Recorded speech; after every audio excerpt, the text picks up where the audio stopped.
Davanagere sir.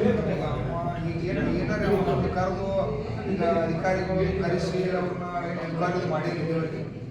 ಅದು ಏನ್ ಮಾಡ್ಯಾರ ಅವ್ರಿಗೆ ಮಾಡಿ ಈಗ ಮತ್ತೆ ಯಾರ ನಮ್ಮ ರೈತರು ನಿಮ್ಮಲ್ಲಿ ರೈತರ ನೀವು ರೈತರಿಗೆ ಮತ್ತೆ ಈಗ ನಾವ ಅದಾರಿ ಸರ್. ನಮ್ಮ ನಂಬಿ ಸಂಘದವ್ರ ಅದಾರ. ನಮ್ಮ ಹೆಣ್ಮಕ್ಳಿಗೆಲ್ಲ ಲೋನ್ ಮುಚ್ಚಿ ಕೊಟ್ಟು ಅನುಕೂಲ ಮಾಡ್ಯಾರ ಅನ್ನೋದಕ್ಕ ನಮ್ಮನ್ನ ನಂಬಿ ಕೊಟ್ಟಾರಿ ಸರ್. ಈಗ ನಾವು ಅವ್ರು ನಮ್ಮನ್ನ ಕೇಳ್ಬೇಕ್ರಿ ಸರ್.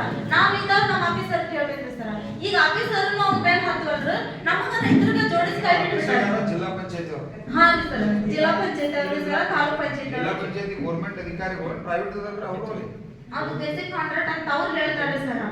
ಇದೆಲ್ಲ ಪೊಲೀಸ್ ಠಾಣೆ ಕರ್ಕೊಂಡ್ಬಂದು ಒಪ್ಪಿಸಲಾಗಿತ್ತು ಅಂದ್ರೆ ಅಲ್ಲಿ ಏನು ಹೇಳಿದ್ರು? ಅವ್ರನ್ನೆಲ್ಲ ನಾವು ದಾವಣಗೆರೆ ಒಂದು ತಿಂಗಳು ಇದ್ದೀವಿ ಹೆಣ್ಮಕ್ಳು, ಒಂದು 15 ಜನ ಹೆಣ್ಮಕ್ಳು. ಆ ಬಯ್ಯಾರ ಮಾತಿಗೌಡ ಹೋಗಿದ್ನಲ್ರಿ ಅವ್ರ ಊರಿಗೆ ಹೋಗಿ ಒಂದು ತಿಂಗಳು ಕುಂತೇವ್ರಿ ಸರ್. ನಾವು ತಿಂಗಳು ಕುಂತ ಇವ್ರನ್ನೆಲ್ಲ ಕರ್ಕೊಂಡ್ ಬಂದಿವ್ರಿ. ಅವ ಮಾತಿಗೌಡ ಇನ್ನೊಬ್ಬ ಹಾಕಿನ ಅಂತಂದ್ರಿ ಮತ್ತ ಅವ್ರನ್ನೂ ಕರ್ಕೊಂಡ್ ಬಂದಿವ್ರಿ. ನಾವು ಟೇಷನ್ ಕೊಟ್ಟಿವ್ರಿ ಸರ್. ಅದು ಟೇಷನ್ ಒಳಗ ಅದು ಬಾಂಡ್ ಚೆಕ್ ಕೊಡ್ತೇವೆ ಅಂತಂದ ಇದನ್ನ ಮಾಡಿದ್ರಿ ಸರ್. ಹೊಳ್ಳಿ ನಮ್ಮ ಸ್ವಸಹಾಯ ಸಂಘದ ಮೇಲೆ ಮಾಡ್ಸಕತ್ತಿದ್ರಿ ಅವ್ರು. ಅವಾಗ ನಮ್ಮ ರೈತರು ಈಗ ನಮ್ಮ ಹೆಣ್ಮಕ್ಳನ್ನ ಮತ್ತು ನಮ್ಗೆ ತಗಲು ಹಾಕಿ ಅವ್ರ ಹೆಣ್ಮಕ್ಳು ದುಡ್ಡು ಎಲ್ಲಿಂದ ಕೊಡ್ಬೇಕಂತ ಹೇಳಿ ನಮ್ಮ ಜಿಲ್ಲಾದವ್ರ ತಾಲೂಕಿನವ್ರು ಕರೆಸಿ ಅವ್ರ ಸಮ್ಮುಖದೊಳಗೆ ಆಗ್ಬೇಕಾದಂತ ಇದನ್ನ ಮಾಡಿದ್ರು.